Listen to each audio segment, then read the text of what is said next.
Welcome to Coastal Front. Join us each week as we sit down with the movers and shakers of Vancouver to discuss stories of business, politics, accomplishment, and failure. Our aim is to keep you dialed into what matters most in our city.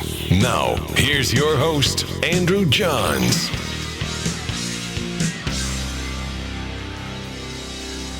Great. Today, my guest, an academic, an activist, and a politician.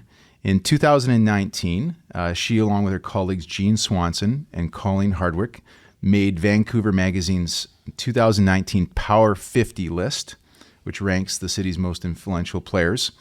She was the first member of the Green Party to be elected in Vancouver City Council. Very excited to have you here today. Thank you, Adriane. Welcome, Adriane Carr. Yeah, my pleasure to be here. Thanks for asking me on.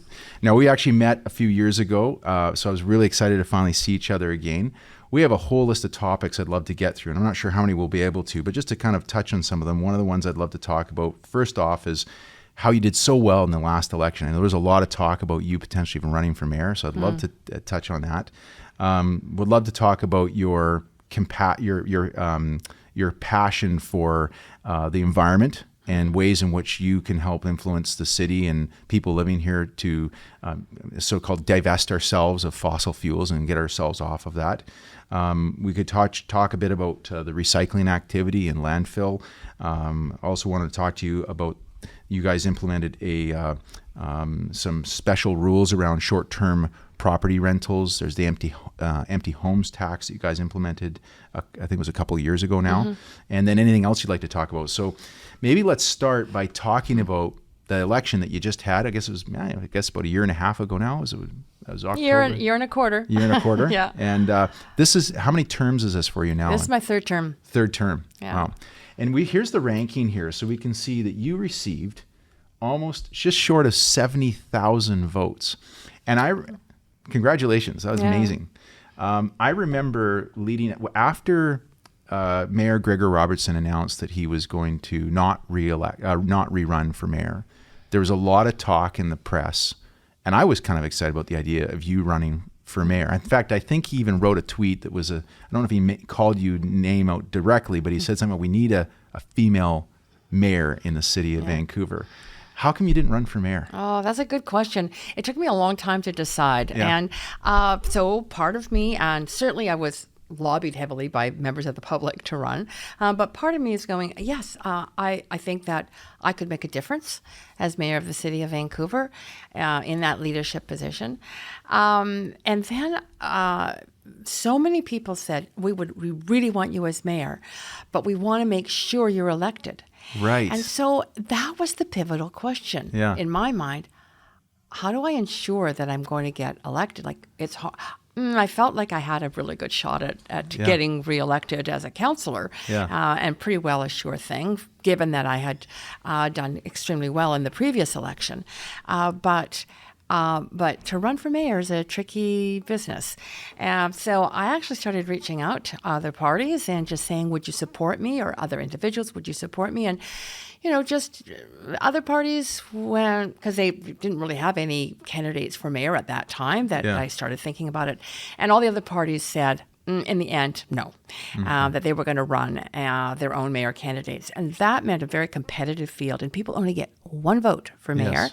They get 10 votes for council. Yeah. And I, in the end, after talking to lots and lots of people, said, well, do you want me to run for mayor and stand the chance of losing? Do you want me to run for council and pretty well assure yourself that I'm going to be on that council? And the vast majority of people said, we don't want to lose you. We can't afford to lose you off council. So that was really one of my pivotal reasons. And I kind of figured that, but it's great to hear it straight from the horse's mouth. Now, do you think there's a flaw in our system? I like, of all the three, federal, provincial, and municipal, I like the municipal system the most because I do believe that I know you're part of a party, and I've been a long-time supporter of the Green Party, but I do believe that big parties tend to have more of a negative influence on politics than positive. And the nice thing about municipal elections is you can truly run as an independent. But do you think there's a flaw in our system now where you get some maybe great candidates that run for mayor, but they just don't, they miss the vote by a small fraction, and yet they go from being, potentially the most influential politician in the city to having no involvement at all? What are your thoughts on that? It's a very interesting question. I actually have thought and looked at some other places that don't have a mayor run independently. They actually have parties that run and individuals that run. And then amongst those people that get elected, they vote in who will be mayor. Oh, neat. And so, and there's even parliaments that do that, such as in the north of Canada. Right. So, that's one thing to perhaps think about. Yeah. But in the end, I think we've got a very interesting council. Yeah. There's 8 women out of 11. Is there really? Yeah. There's 9 out of 11 people are new. And we have an independent mayor and a mix of parties. And I actually think it really works well. It is time consuming, but it works really well for democracy. Yeah. Okay. Well, that's great. Well, that's an interesting one to contemplate, but I'm glad you're back in. I'm glad you're having this influence because I think it's important. Can we maybe take a minute to talk about your passion for the environment and the kind of things that you would really like to speak to the audience about that you're wanting to do for the city, say between now and the next election or further? I'm assuming you're going to want to rerun again, and I guess we're about 2 years away from another election. 2.5. 2.5. So maybe give you a chance here to kind of talk about your platform and what's important to you. Right. Well, I absolutely believe that there's some pivotal issues that we have to make big change on in order to really secure people's future here. One of them is action on climate, and the second is action on affordability. And I mean, I might even add a third in terms of it's a bit different, but quality of life. Because if we get more and more dense as a city, those measures of quality of life are also incredibly important. But climate, for me, it's become a mission. A mission because I think we have very little time to turn around the trajectory we're on right now, to actually exceed a kind of level of global warming that won't be disastrous. And the scientists are saying it clearly. The most recent science that came out globally in 2018 was, look, we have to be net zero carbon emissions by 2050. We have to be at least 50% down by 2030, which is not long from now. And even more recently, I've seen scientists report saying we got to get at it at 7% decrease per year. We've got to before 2035 be at net zero. That is huge. And the reason why I think we have to consider this as a issue for Vancouver to handle, it's not just a global issue. It is a global concern, but every jurisdiction has to act decisively and quickly to reduce emissions. And why I see for Vancouver that that's so important is issues like rising sea level. I've seen reports land on our council table saying some parts of the city, staff are saying we may even have to recommend abandonment.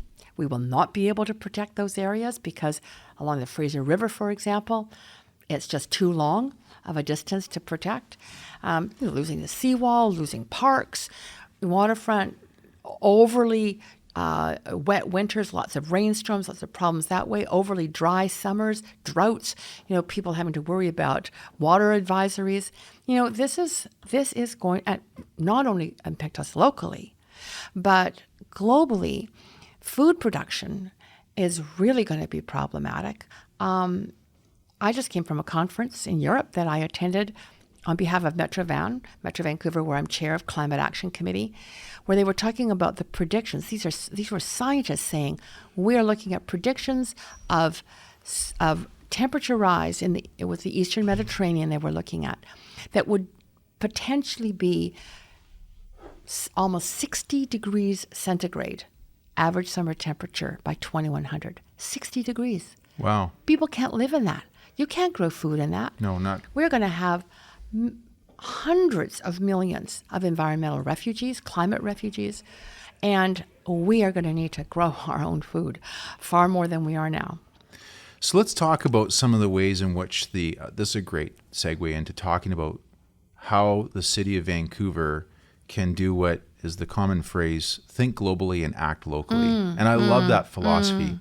Look, Adriane, for full disclosure for the listeners, I've supported many Green parties, including your own. both by voting as well as donating my own money. So I believe in it. But I also have to tell you that I do feel like there are a lot of, I don't know what you call them, green alarmists out there that they seem to have a bit of a political agenda and aren't really practicing what they preach. So without us getting into the whole topic of, say, a Greta Thunberg, who I'd put in that category probably, and I'm going to probably offend people by saying that, let's go back to what can the city do to think globally and act locally, because I believe that is the most important. Like if we can have globally people at a grassroots level just look at their own impact, and I'm going to speak to one right now to give you an example.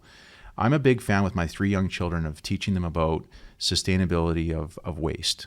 So we have, I think, a fairly good system here in Vancouver with a curbside system, but I go beyond that with my own family, where I take my kids to Zero Waste Center for items that can't be disposed of through our recycling and compost. I go even further than that with by the beginning, just telling our kids about try not to create waste in the first place. You know, we for example, we don't allow anybody in our family to go and buy plastic bags, because there's enough plastic bags floating around there when the odd time you buy something that you can use that for garbage. We literally, my friend's kind of crazy, but I wash and dry out my Ziploc bags. I mean, I have some Ziploc. Me too. Yeah, you do too, right? So those are the kind of things you and I can do as consumers living in our own homes.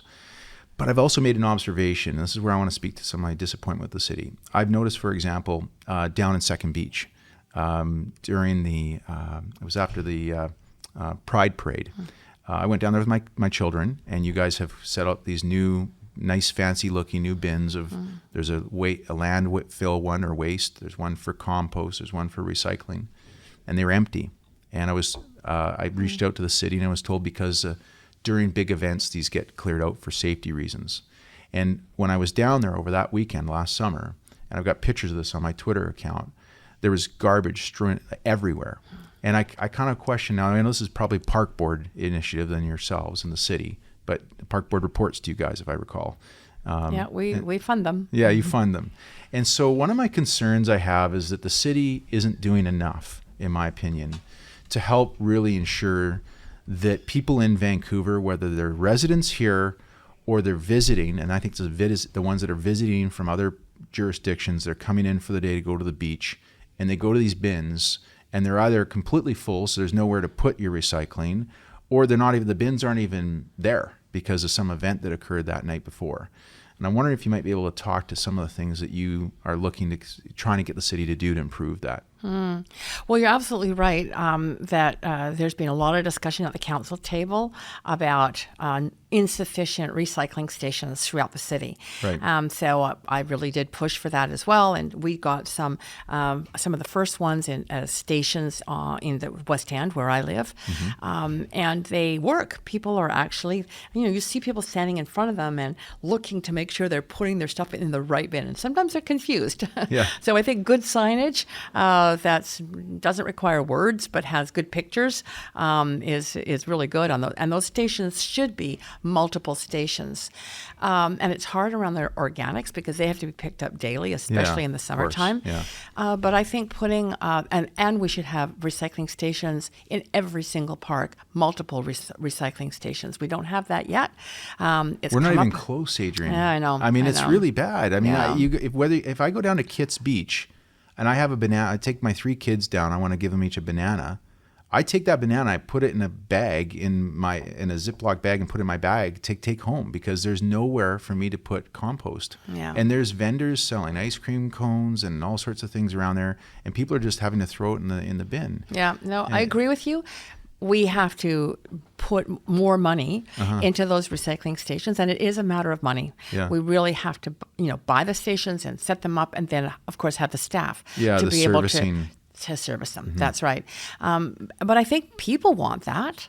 And hopefully we're going to see a reduction in some waste because we just passed this year, programs to actually ban plastic straws and throw away food trays, coroplast, etc. So we're going to see that those kind of food container type things, which are the predominant amount of waste right now in the downtown area particularly and in the park areas. So hopefully we're going to see the move, and that move is going to include banning plastic bags. How far away are we from that? Because I know there's some other jurisdictions in the world, like I think San Francisco's had a ban on single-use plastic bags for many years now. How far are we away from getting the city of Vancouver to be in the same spot? A year? A year? Yeah. So we passed it. Okay. So we passed it, and it's now getting implemented, and there is a phase-in time to get implemented. But yes, we are moving, and there's some things that are taking a bit longer. For example, coffee cups. The restaurants and food takeaway places complained that they didn't have an alternative that they could move to that was sufficient in supply to be able to, for them to be able to proceed quickly. So there's a bit of a longer timeline, I think a year and a half or something like that. I might have to check on that, but it's longer than a year. Yeah. In order to get the market to adjust. But really, single-use items, we are on a path, we are on a fast-track path and a mission to get rid of those, because that's the majority of waste. Okay. Now let's talk about for a second about, say, for example, straws. And plastic straws are now banned in Vancouver. Is that correct? Yeah. Okay. What I've noticed is that a lot of food vendors or retailers that have food operations, now what they've got is some of them have these paper straws, which for sure are compostable, because normally they don't last longer than about 10 minutes before you got to drink your drink quickly. But I've noticed a lot of them are now going to these so-called compostable straws that are basically made with, instead of petroleum product, they're made with like canola oil. So they're still basically plastic, but I don't know enough about how the biology of these straws works to speak to it. Is there any kind of standard to say, well, just because it's made with made with canola oil, is still considered plastic, or is there a standard? How does that work? Yeah. So no, canola oil, which is it's a plant-based product, is not the same as a fossil fuel. Okay. So they may feel like a plastic, but they're not a plastic. I mean, true plastics are out of the fossil fuel industry, right? Right.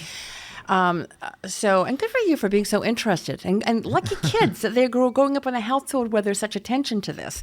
A lot of the straws, the replacement straws they're using, are like sugarcane based, or they're food based straws, so they are compostable because they are basically food products. Okay. The ones that are still allowed, I should make sure that you and your audience is very clear about this. We are still requiring that if a person who is in need of a bendable plastic straw for some reason related potentially to a disability, on request need to be able to be provided with one. Right. So other than that, the straws are going, bye-bye in terms of the fossil fuel-based plastic ones, and some. You'll see some in some stores that are actually, yes, compostable. But I do want to add, you've raised a good point. So many people see things saying compostable tray, compostable this, and they are actually not very good. I mean, they might compost, but they take a really long time. And for people who do recycling, Louise Schwartz, for example, Recycling Alternatives, boy, she'll give you an earful on this. Okay. Who's this? Let's quickly talk about who's Louise Schwartz? Louise Schwartz, founder of Recycling Alternatives, the primo person in Vancouver on recycling. Okay. But she'll say it's really hard to. Maybe I should have her come in. She could give us all a lesson. She is brilliant. Really? Yeah. No, really. Yeah. She's at the forefront. And her latest thing is turning doggy doo-doo into good compost, so and with no stink, which is great. Awesome. Anyway, there's a lot of labeling that makes you think it's actually recyclable when it really isn't. It takes way too long to break down. Yeah. It seems to me the big challenges that you face as a influential politician who's big on the environment, obviously with the Green Party tag on your name, is building the infrastructure, which takes time and cost, and there's not just the bins, but having services, and then there's the education side of it. It seems to me, I don't know your thoughts, but it seems to me like there's a lot of really educated people in Vancouver. It's more, is the bottleneck more on the infrastructure and service side, or is it really also a challenge of educating people? I think it's infrastructure myself. I think it's the money into that infrastructure, which is why paying taxes is so important. Yeah. I know sometimes people get bugged about that, but honestly, about 50% of our budget is in engineering. And it's in the kind of things that people really want to make sure. 50% of the entire city of Vancouver's budget is engineering? That's right. That's amazing. Okay, so what does engineering include? Like, engineering. Engineering includes everything you're talking about right now. So everything to do with waste and the landfill and the recycling and all those kinds of, and the containers, the recycling stations, all of that. Yeah. Streets, sewers, water pipes, sidewalks, street lighting, all of that is engineering. That's very big. The cycling paths, redoing the bridges. So no wonder. Maybe they're big ticket items. Yeah, they are. That's a good point. And I know there's a lot of work being done on the Granville Street Bridge right now. I think that's for seismic. I'm not sure, but yes. The Burrard Street Bridge has been what looks like to be a very successful transition from a pure car, somewhat pedestrian bridge to now. I mean, I know this time of year when it's snowing out, you're not going to see many cyclists, and that's where all the anti-cyclists like to speak up and say, there's nobody on the roads. But I look at the summertime, and man, it's a thoroughfare of cyclists and people on walking. It's pretty cool. Yeah. And an increasing number. So it's over 10% now. And what I've really observed is a lot of younger people, so the millennials down, are really into cycling. Many of them, if they do use a car, they belong to car shares. Right.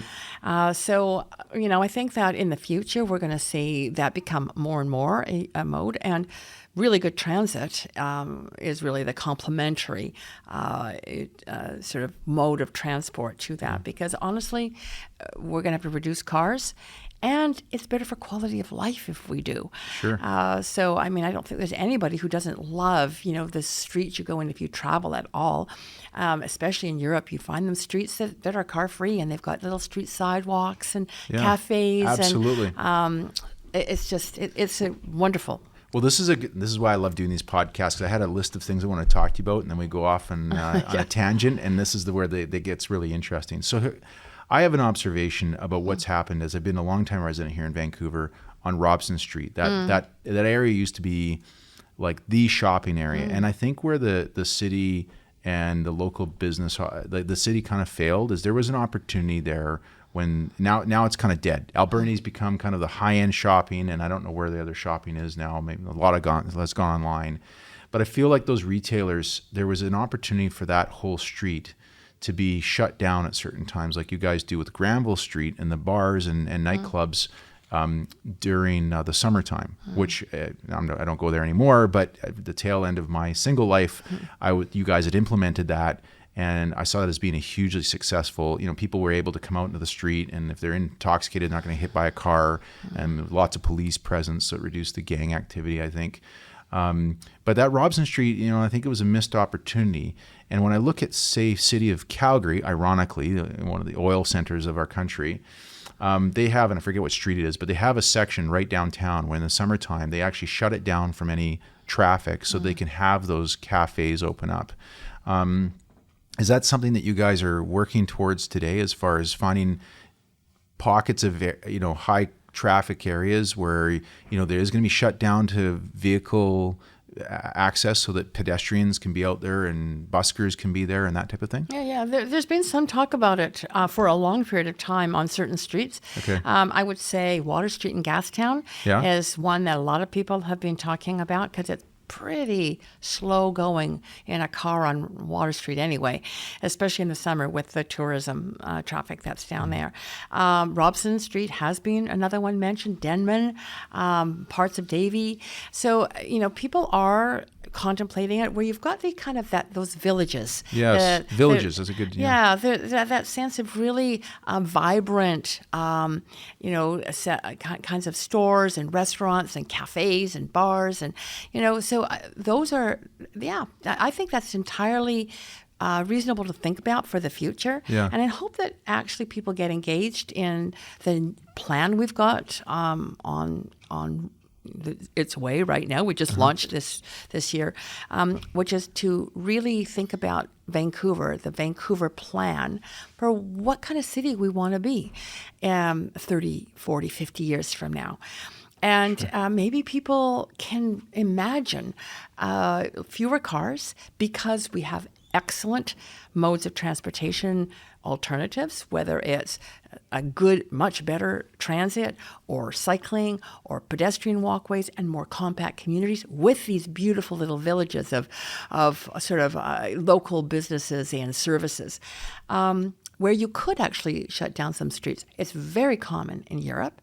It is. That's, yeah, absolutely it is. And people love it. No one complains. I mean, if you have a car, it's really difficult to get around. But I think that the way forward in the future is going to be, many, many fewer people owning their own vehicle and instead picking up a car when they need it for longer distances through a car share, and otherwise getting around with other modes of transport that are actually healthy and keep that city livable. So do we have any, okay, here's a good example. I just answered my own question. I was going to say, do we have any parts of the city where we have basically either temporarily shut down because of like maybe in the summertime or permanently shut down vehicle access? And we actually do.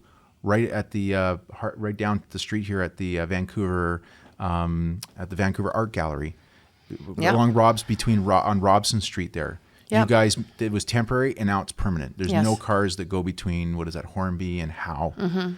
And in the summertime, when you walk around there, it becomes a major hub for people, again, buskers, people protesting. If they, lots of really neat activity. Are there other examples that you can speak of where that's happened in the city? Well, I think probably the biggest example is our car-free days.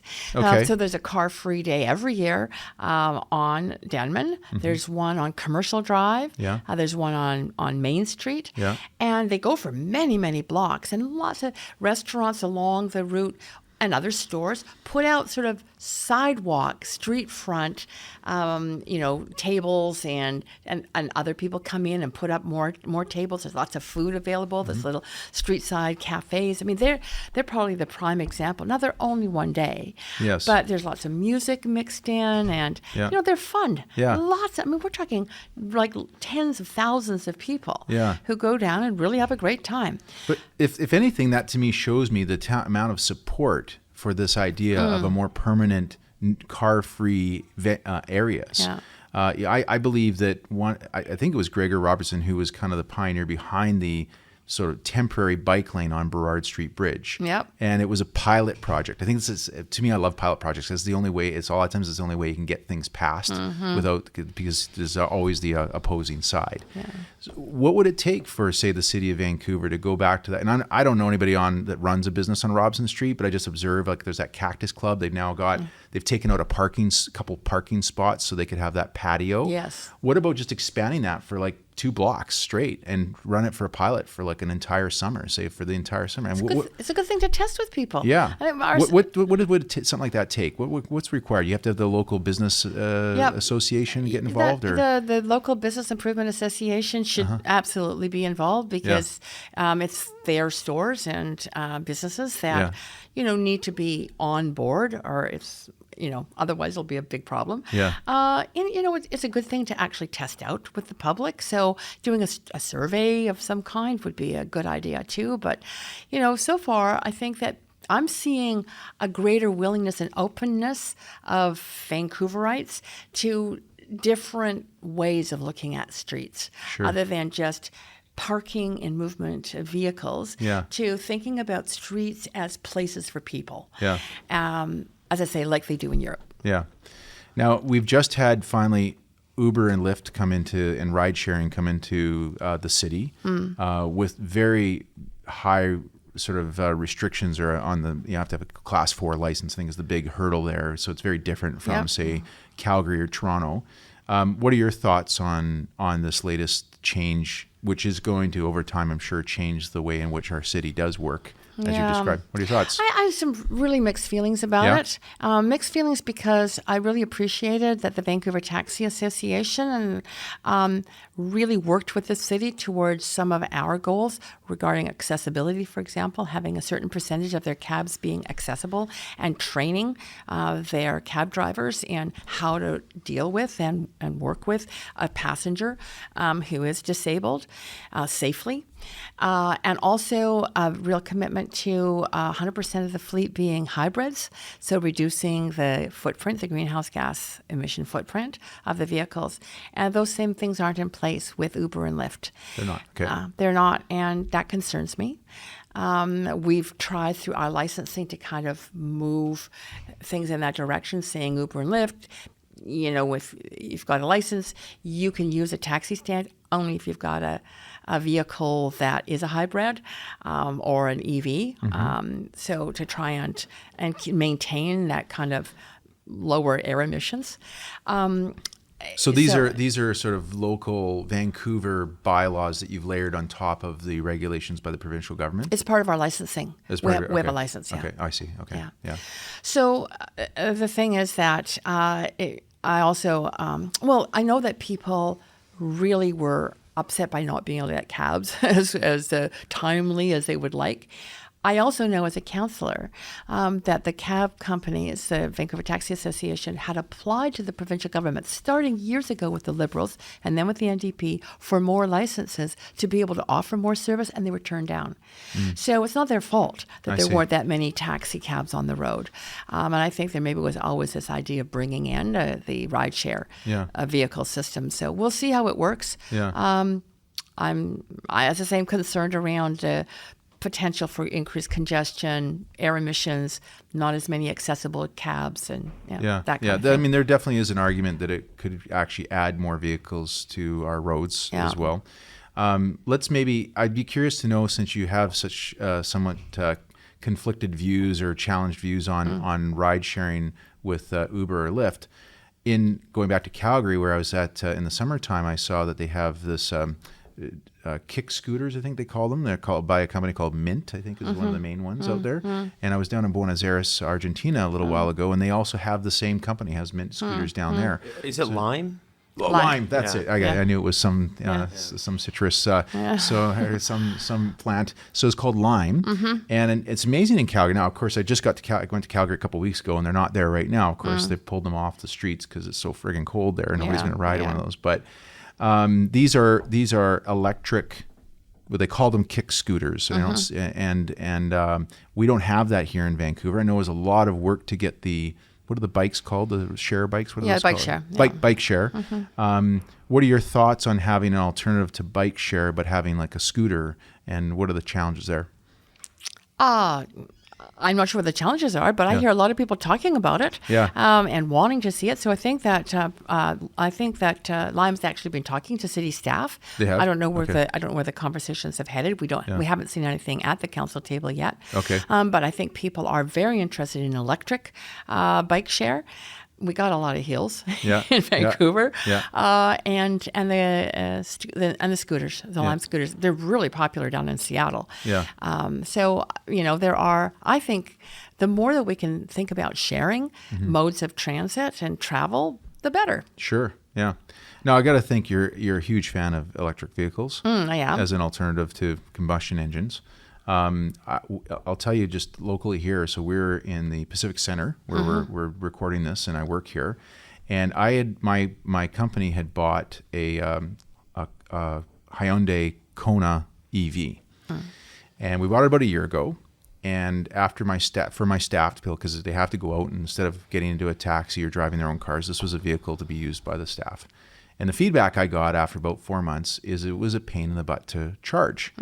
And because Pacific Center has this massive bank of Tesla charging stations, we finally sold the car back to the dealership and bought ourselves a Tesla.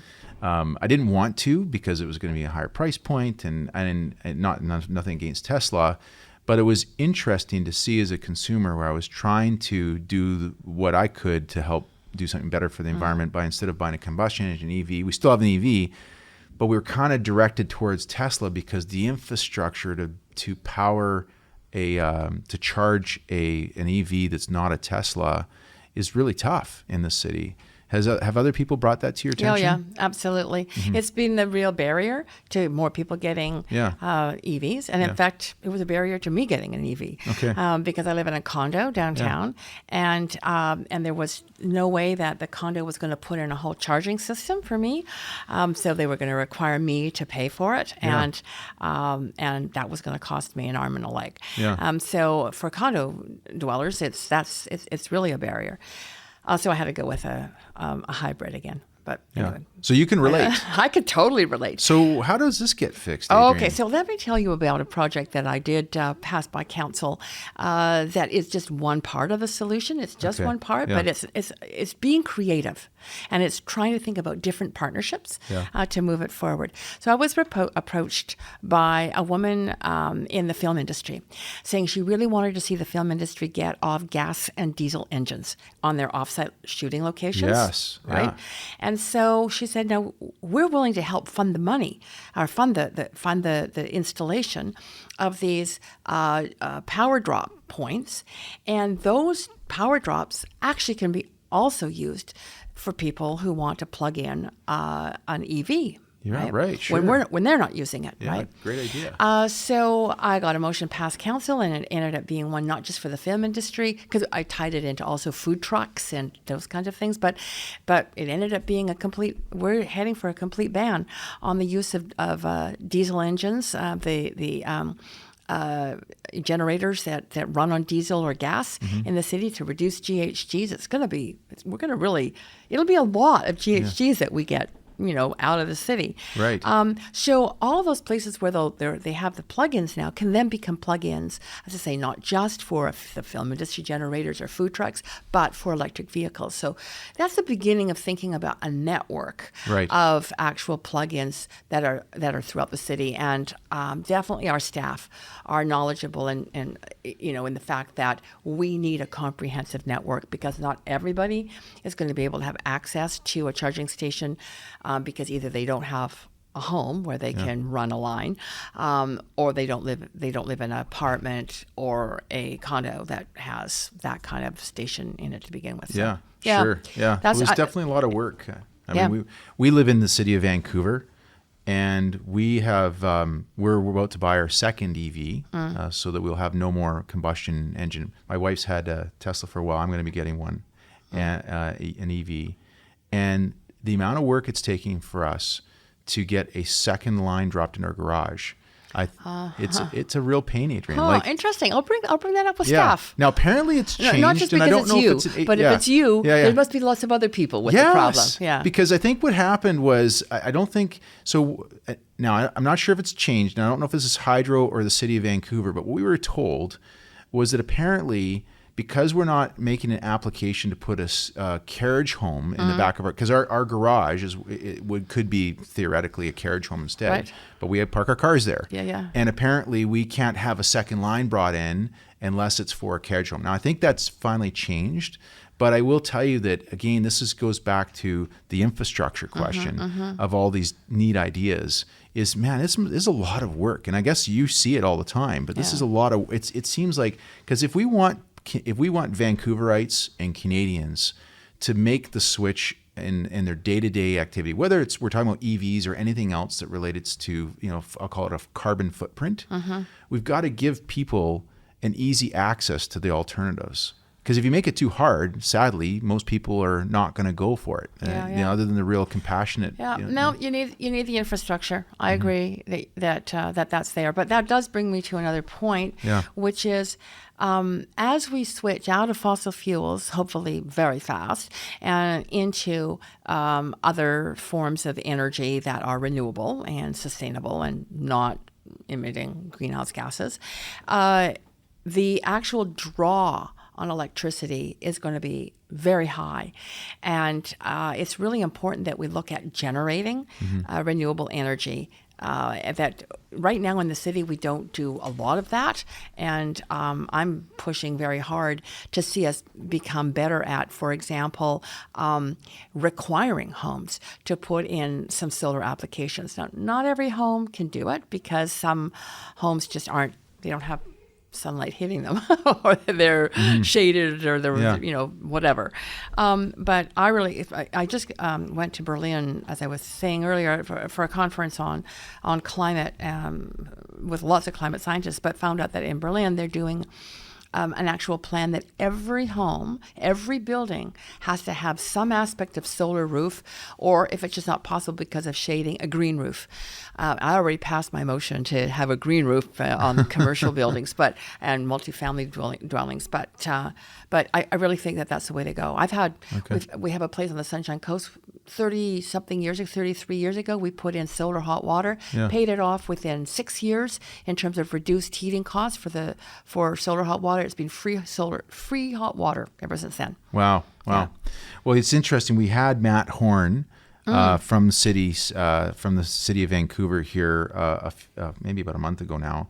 And it was interesting. What was the stat, Ross, on how much of the city's... It's 97%, and that's from space and water heating. Yeah. And... Space and vehicles.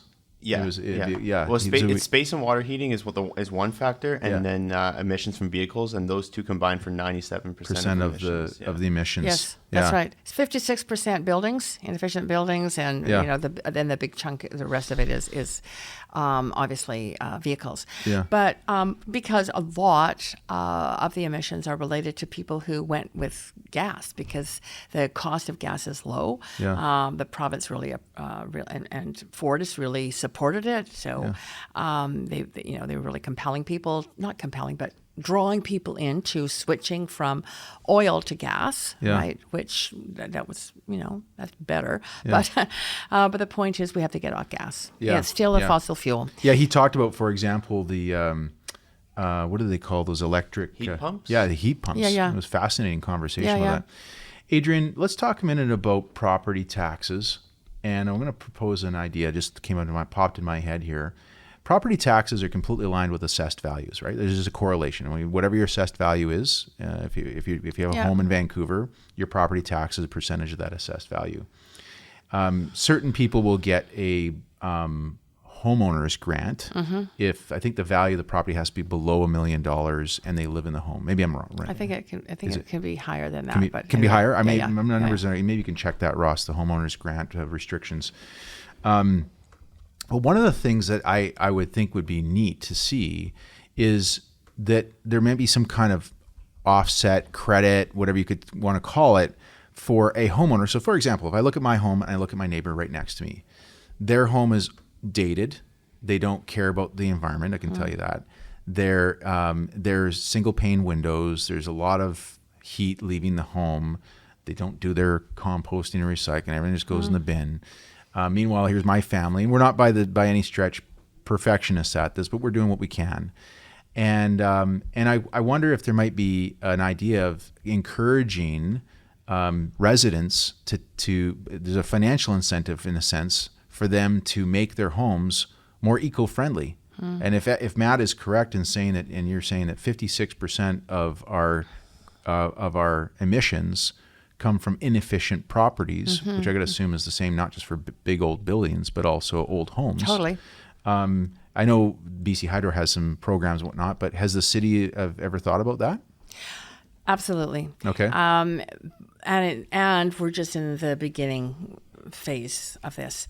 So one thing that I'm very keen to do is to do exactly what you say. Basically, reward people for efficiency, but that means penalizing them if they're not. Right. But in a way, we've already kind of done it for Metro Vancouver. Okay. In terms of not buildings, but engines, off-road diesel engines that are used on building sites and construction sites and all that kind of stuff.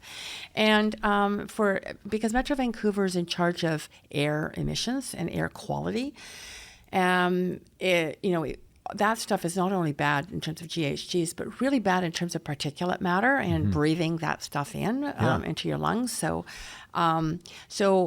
in Metro, we put a fee on off-road diesel engine. And it was a really high fee if it was a really dirty engine. And then if you decided to switch out your engine like fast, you got a rebate on 3 years of fees. So there was this financial incentive to actually get off that engine. So imagine if we did the kind of same thing around homes. And let's just take homes, not all buildings, but start with just homes. And said, all right, we need homes to be zero net energy by a certain date. So we're going to ramp up like how efficient homes have to be in terms of their heating over a period of time to get to that net zero. And there's going to be a standard for a home of a certain size or whatever. And that standard, if you have emissions, GHGs, from your operations, because you use gas or oil or whatever, that's higher than that, you're going to pay a fee. And that fee is going to go to a pot of money. And when you decide that you don't really want to pay that fee anymore, and you said you want to retrofit and put in a heat pump or put in some solar hot water, you got to apply for a grant to get some of that money back that you paid out to do the retrofit. Genius. Now, don't you think that's a good idea? That's a great idea. Yeah. I love that. Okay. So it's called benchmarking. Benchmarking buildings by how much GHGs they really should be emitting no more than. And so we need the data to do that, but it's already a conversation that is starting to happen. Okay. Now, when we look at our power consumption as a residential home here in Vancouver, to get heat, to get hot water, to keep your home functioning, you have really three sources of energy. You have electricity, you have oil, I guess.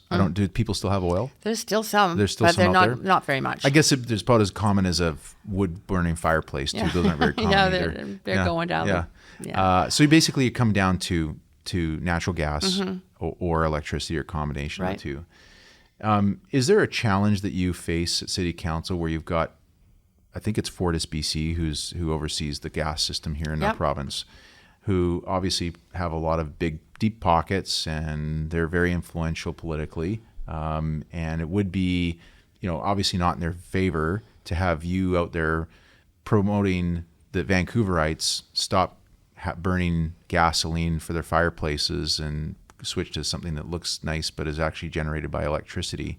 Because I'm assuming anything that is electricity generating is got virtually zero emissions because it's coming from our hydro. 96% comes from hydro. That's right. Yeah.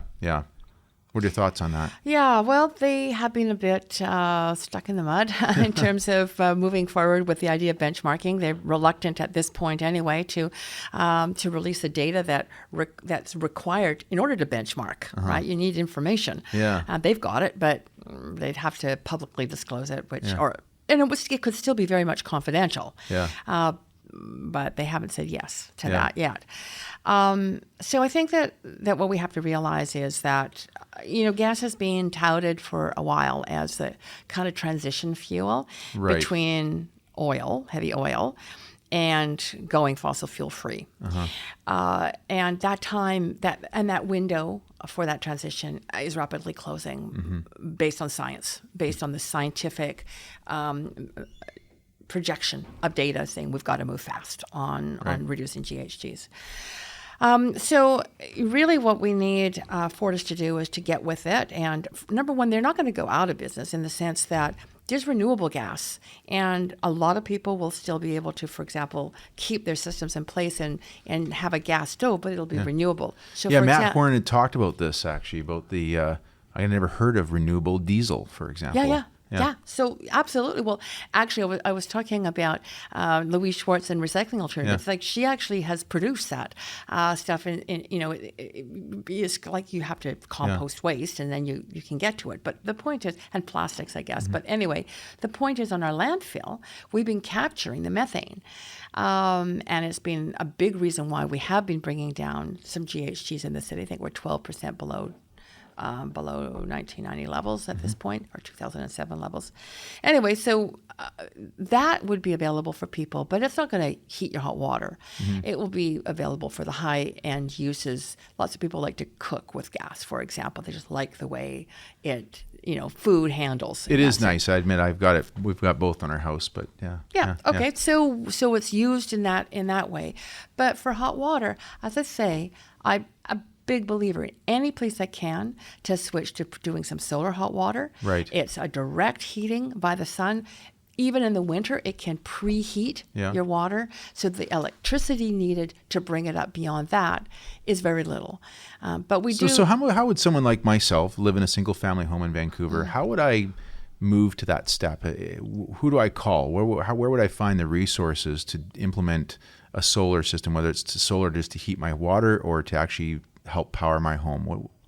What advice do you have there? Well, that's good. I mean, I do a lot of research on my own, but really, I think we should have a portal in the city, right, on our website that actually says, like, if this is what you want to do. Well, the other thing that I'm pushing for, and I'm doing this also through the committee that I'm on through the Union of BC Municipalities, so working with the province, is a kind of a retrofit building code. So we have a building code for new buildings, yes, but we should have a retrofit code, like how you go through, and then with materials and the advice at each stage of that. So the first thing is absolutely make sure you are weatherproofed in your home. So make sure that your doors and windows are all weatherproofed. If you've got old windows, replace them. That can save you a lot. Like maybe I've heard some people say 30% of their energy bill is leaky windows and leaky doors, right? Yeah, even if you don't care about the environment and you just care about your money, do it. and you know what? It's a more comfortable home. Right. Right? Absolutely. So that's the first step. Yeah. I would say, putting in air-to-air exchange. Mm-hmm. If you spend any time in Whistler, you go into one of those little condos you rent, while you're up there. Did that recently. Yeah. They all have air-to-air exchangers. They're all mounted on a wall. They have an outside thing, and then they bring in air. And it heats the place. That's a heat pump. A heat pump. Yeah. A heat pump, right. That's right. That's a heat pump. And they're not that expensive. Yeah. And that can make your home much, much more comfortable. Yeah. And again, take away that need for using other fuel sources. We're a big believer, and right now I think the city is matching.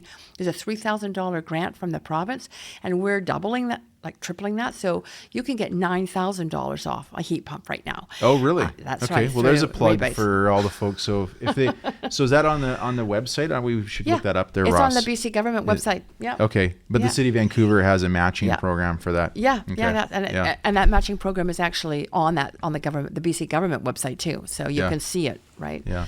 So anyway, so there's that, and then as I say, install a solar hot water tank. Yeah. And you really, because one of the biggest costs in your energy bill per month is actually heating your water if you do it by electricity. Yeah.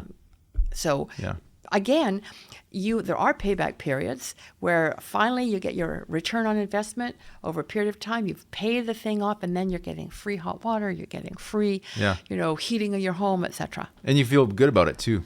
Yeah, and it's more comfortable. And by the way, heat pumps or air-to-air exchanges, same thing, filter the air. So they actually filter out the smoke if it happens to be a smoky summer from wildfires in the interior. Right. So and Matt also pointed out that it actually can work as an air conditioning system in the summertime as well. do. That's right. Yeah, very, very interesting. Well, let's take a moment, because I know we don't have a ton of time left here, Ross, but I'd love to get into, if you don't mind, Adriane, just a couple more things here. Sure. I'd love to take a minute to talk about the short-term rental property model that you guys have implemented. So just to be clear for listeners to this, up until I think it was about 2 years ago when this got implemented, basically anybody could convert their condo or house into an Airbnb effectively. That was the main provider, is Airbnb.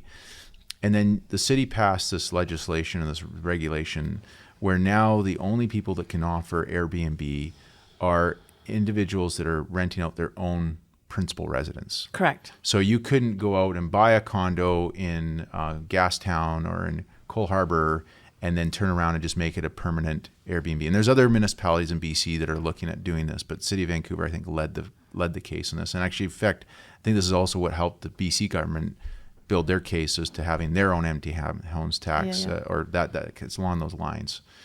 My observation is this: I know a lot of corporate people who come into Vancouver regularly for business, and they didn't know why, but they're like, about 2 years ago, all of a sudden they noticed that the cost of a hotel room skyrocketed, and in my view, it's because there is this compression of supply of places to stay, especially if someone wanted to stay here for a week, because the number of Airbnb units drops significantly.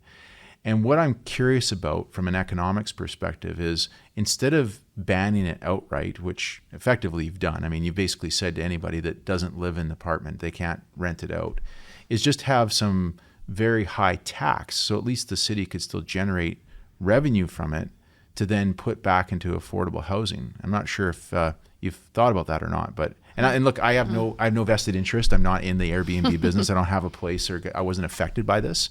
But I just thought it was interesting that the city went from all to nothing, in a sense. And I wonder if you have any thoughts. So we did two things. Okay. One thing was we did bring in an empty home tax, and that was before the province did that foreign ownership tax thing. Yeah. So we did an empty home tax, and the reason why we did both of these things is because of the incredible short supply of rental compared to the demand for rental in the city. And there was, with Airbnb coming in, there was also a conversion of many long-term rental suites into short-term rental. At least we couldn't tell because it wasn't accurate data, but this was through anecdotal and some data that we were able to collect, and certainly just people's relaying of stories. So we did an empty homes tax to say, look, if you aren't living in your home, that, we need you to pay something, because that's like in a city desperate for housing. Yeah. That's unconscionable, right? Okay. So the empty homes tax came in. That money is in place, and it is supplying a lot of money, like $30 million, I think, this past year, towards actually constructing rental housing. Right. So especially, anyway, so we use it for housing. On the Airbnb side. And is there a direct correlation, Adriane? Like, is there any kind of commitment by the city that every single dollar that comes in from the empty homes tax goes back into paying specifically for affordable homes, affordable housing, rental stock, that type of thing? Yep. The first thing that's done is pay for just the system to be set up and the monitoring of the system. Yeah. And how much does that cost per year, roughly? Actually, I don't know. That's a good question. It was big to begin with, but because it was setting up the system, but I think it's less now. Yeah. And there are some staff, but not a huge number of staff. Okay. Right. So we have the empty homes tax, and that money is going straight into housing. Yeah. And then for the Airbnb, again, we had the cost of setting up a system. But basically, I have to say, I appreciate that Airbnb actually signed an agreement with the city, so that they actually are requiring people listing on Airbnb to disclose their information, and we have access to that. So actually, we can monitor the situation, which is fantastic. They've been very cooperative and collaborative around this. Okay. And the point there is that if you are if you have a suite that could be long-term rented, i.e. you're not using it, it's a basement suite or it's a whatever, carriage house or a second condo, that then you are going to pay, you're going to pay for that. Well, you can't get a permit. You have to treat it as an empty house or else rent it long term, or else use it yourself, right?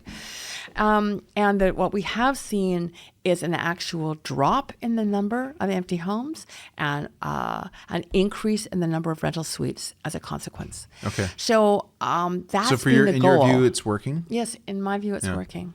Okay. Let's talk about the empty homes for a moment. I live in West Point Grey, and I'm fortunate enough to live in a nice area that's got some nice homes. I will tell you that there are at least 5, if not more, within a 2-block radius, 5 empty homes that they're still empty. They were empty 5 years ago, they're empty today. And I think the rules about paying this tax are that you have to be occupying the property for, I think, is at least 6 months. Yeah. It's 6 months. Is that much? Yeah. Yeah, okay. Maybe I was thinking about the BC one, which I think is less onerous, but in any event, these houses, I can guarantee you, are not being occupied for 6 months. And I really question, but there are people who come and go that turn the lights on, take out the garbage, if there's really any garbage, there's not any garbage, and they make it appear as though it's being occupied. So I feel like these are people who are just skirting the system. I think there are people who probably brought many of them are from, I just know some of them are from foreign jurisdictions who probably, maybe they laundered their money through a casino in the first place. So breaking this rule is a small infraction compared to what they already did to get their money in the country in the first place. And my concern is, Adriane, is there's no whistleblower program at the City of Vancouver. I don't want to be that snitchy resident, but at the same time, I don't mind being, because these people, in my view, aren't being genuine or honest with what they're doing. And these are homes that are literally not being occupied, or if they're being occupied, they come in for the summer for a month, have a nice time when the weather's nice in Vancouver, and then off they go to the other parts of the world that they live in. And I just wonder, what is the city doing to address this kind of thing? Because I think it's a real problem, to be honest with you. We do have a whistleblower program. You do have a whistleblower program? We do. We do. Wow. Okay. Because I looked for one. I couldn't find it. Yeah, we do. And people do call and provide information, and we check it out, and that has helped. It has. Yeah. So you have auditors on staff who will go out and check out a case that they get information on? That's right. And Okay. Yeah. So where do I find about the whistleblower program? Oh, well, gee, I'm sure it's on the website. Yeah. Okay. But I will check when I go back to the office to make sure. Yeah. Do you think this is a problem in our city? I think there has been some of that, and I think that there's probably less. I think we're seeing more and more compliance as we go along. Yeah. So and as I say, it's a good source of income to the city for a needed end goal of addressing the housing affordability crisis. Yeah. As I touched on this topic of the casinos and money laundering, are there any other concerns that you have around this? I mean, Vancouver's a hub for a lot of financial activity. We have a casino, I think. Yeah, we do. Yeah. Do you have any concerns over that as a city councillor? Yeah, I do. Yeah, I do. Well, you know what the thing is, we're such a desirable city, and we're such a safe city for people to invest, and we've got really great quality of life here. So people who are worried about where they may currently live and their security there look to places like Vancouver where they can invest. But as long as you have investors actually playing in the housing market, your housing prices are going to go up. Right. Moreover, those who build housing are building to that market.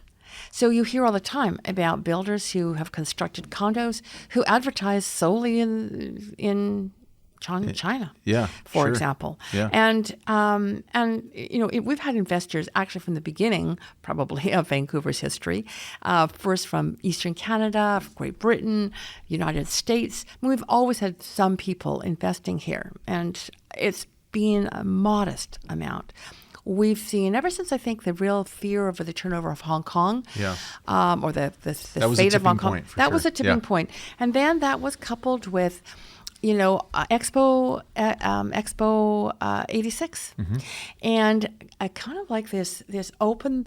The doors were opened to investing in BC and housing in BC as a kind of. Just an offer from the provincial government at that time and from the local government. So I think that there was a tipping point then as well.